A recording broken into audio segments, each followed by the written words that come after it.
and welcome back to Book and Page. Today is our last video on Richard III. We'll be finishing up Act 5, Scenes 5, 6, and 7. Fun times. Time to kill a king. Goodbye, Richard. It's been nice. As always, we'll start with a brief summary of what happened in these scenes, and then talk about things in a little more depth. So, Scene 5. Richard is out on the battlefield, ready to go. Well, not quite. He has to look at an almanac, figure out what the sun's supposed to be like today. It's supposed to be cloudy. It will be a dark day, especially for somebody. But Richmond is moving. It's time to get armed. So Richard gets armed and sends for the Earl of Derby, who won't come. Thankfully, though, for the Earl of Derby's poor son George, Richard does not have time to kill the poor boy, because Richmond's army is upon them, and they now need to fight. Scene 6 is mid-battle, where Richard has had his horse killed out from under him, and is seeking a new one so he can head back into battle. He claims there must be 6 Richmonds because he's killed 5 of them, and still needs a chance to go after the last and real one. Scene 7 starts with a bit of non-verbal action. If you actually read the stage directions, this is the section in which Richard and Richmond finally do meet, fight, and Richard is slain. The discussion aspect actually happens after everybody's cleared the stage, and then Richmond re-enters with the Earl of Derby to discuss the fact that they are victorious. The Earl of Derby actually crowns Richmond with Richard's crown, and it turns out Richmond is a lot more concerned with everybody else than his own power base right now. He checks to make sure that George has survived the battle, and when he finds out he has, he asks who has not. So the Earl actually reads off a list of lords killed in the battle, including several on both sides, who then Richmond is so kind enough to bury, and then actually announces there'll be pardons for the surviving army members, because they're all been forced into this. It's not their fault. And we finish off the play with Richmond actually making the statement that says this will not just be the last battle, but the last of the War of the Roses, because he and Elizabeth will go ahead and marry, bringing the York and Lancaster lines together to end the war and have peace among the country. Yay! Isn't that a nice sentiment for, like, a play that's been terribly, terribly about family drama and one man just all of the power and killing everybody. Sorry. Richmond is one of those, like, characters that comes in at the end of the plays and is like, I will make the world so much better. But you, as, like, an audience member who's just watched how horribly all of this has gone, is like, I have hopes for you, but they're not high. Let's talk a little bit about how this play actually ends. This is one of those, like, surprisingly action-packed ends of the play, because it's a question of how much of the battle you want to show on screen. You could draw this out a lot, just using, like, the sections of speech that Shakespeare has written, and then a lot of battle action. Because, like I said, that Richard-Richmond fight doesn't have any dialogue to go with it. They're not talking while they're trying to kill each other here. They are actively just focused on killing each other. The talking happens before and after, except for that little section where Richard actually has one of his very famous lines, "My kingdom for a horse," because he needs to be mounted to return to the battle. It is a lot safer to fight on horseback against other people on horseback. Richard and Richmond, though, end up fighting on foot, and Richard still dies. But one of the interesting things to keep in mind here is that this set of scenes actually proves that Richard's deformity that he brings up at the very beginning, and other people do bring up, call him a deformed toad and things like that, cannot be so significant because he is actively fighting in these battles. Like, he's not one of those commanders standing at the back. We're told by, like, the action happening and Richard's servant and Richard himself that he is actively participating in this battle and fighting. So he's not unable to move the way you need to in battle. He is a proven warrior. So, again, if he hadn't been so power-hungry and lied to himself in the beginning, could we have had, like, a Richard that was a noble knight? I think we could have. I think legitimately this story could have gone differently if everybody had just been a little bit nicer to each other. Which is an interesting thing to talk about then, because that's precisely what Richmond is aiming for. He's aiming to bring things together. Because the two speeches you're supposed to contrast, of course, are their speeches to the armies.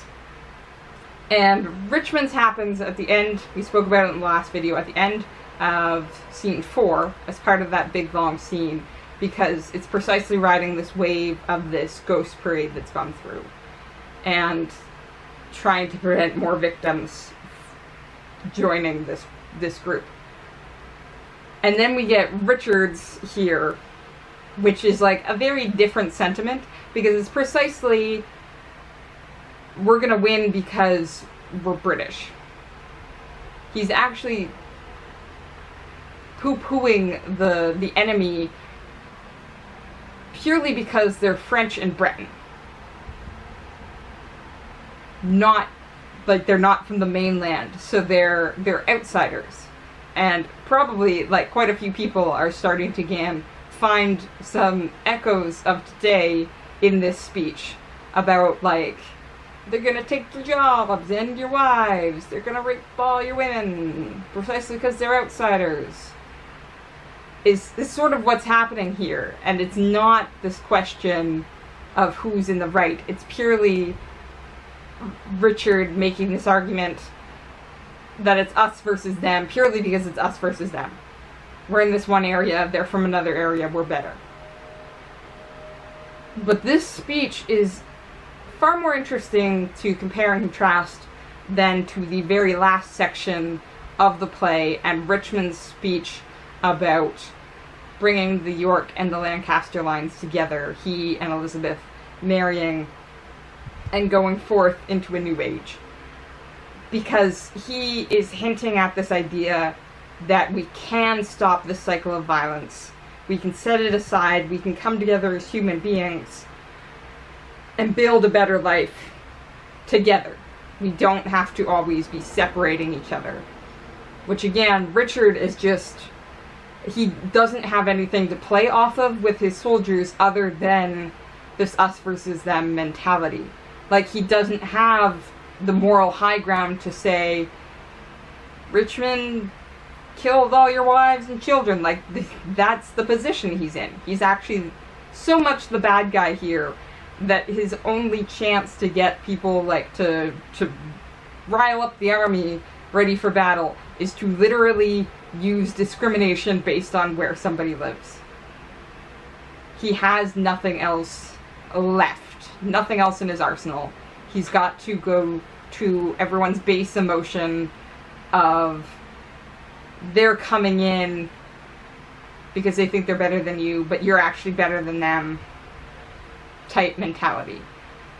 It's purely the us versus them mentality that seems to be just, human nature just seems to be steeped in this, and it becomes really hard to overcome. So when Richmond at the end is crowned, he is precisely trying to overcome that mentality. He's not addressing, like, Richard himself. Richard is dead.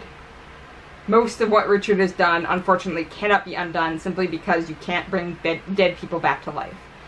Richmond is actually looking at the underlying argument that got them to this point, which is the War of the Roses itself and precisely the us versus them mentality. So he's trying to actually heal that rift. Like, Richard has been removed from power and he's suddenly precisely not important.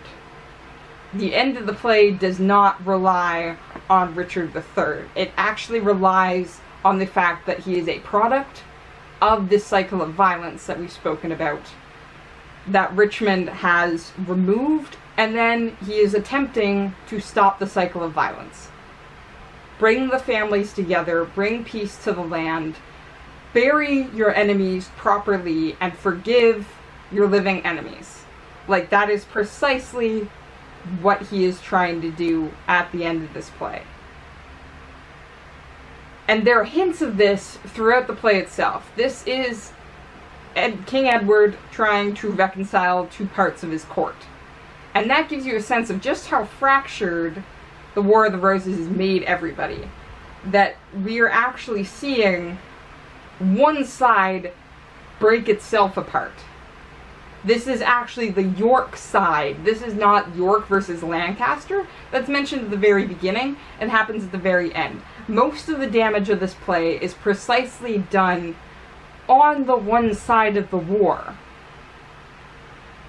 which gives you a sense of just how deep and twisted this us versus them mentality can actually get, where you can just start dividing groups further and further and further apart to the point where you can have them all fighting and destroying each other.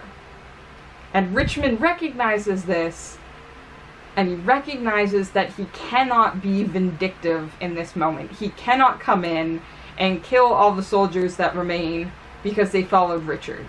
That continues the cycle of violence, and it perpetuates this us versus them mentality, because the people will not support him if he proves to be as tyrannical as Richard was.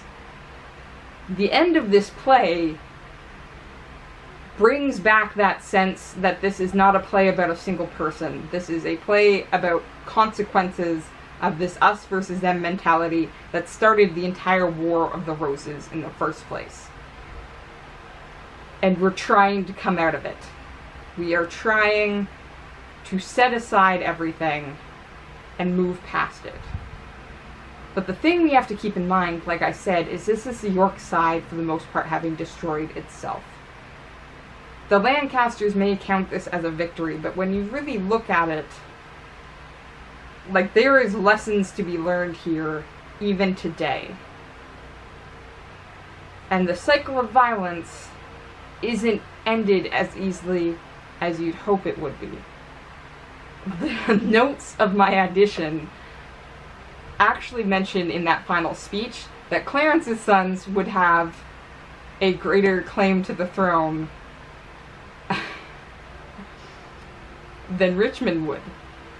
And it's just that little bit, it is precisely that little bit that can just start this all over again. Both ways. Because if Richmond was just like, well, gotta secure my throne, time to kill that person, that continues it. But it could also be continued on the other side of people being like, no, this guy has the right to the throne before the current person on the throne. Let's just waltz our way in there and do it. Which is precisely where we also got Richard from. So, it's an interesting little bit, not in the play itself, in the notes, that gives you a sense of just how serious we still take something like this, and how important it still is, even in today's life. It's a little uncomfortable feeling. You want to have high hopes after this play, but there's just so many people dead on the field that it's always going to be a bit of a bittersweet victory.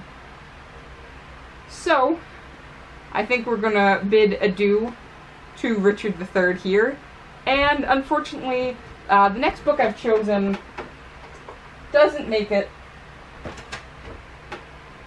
really maybe any better, because our next book, and the final one for season 1 of Book and Page, will be All Quiet on the Western Front.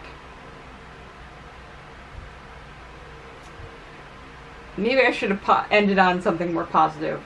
But again, I think we have to learn from our mistakes and keep learning from our history. Because in a lot of ways, history keeps repeating itself. So, next video, we'll be looking at Eric, Maria, Remarque, and All Quiet on the Western Front. I'm going to get reading, and I hope you do too. See you next time.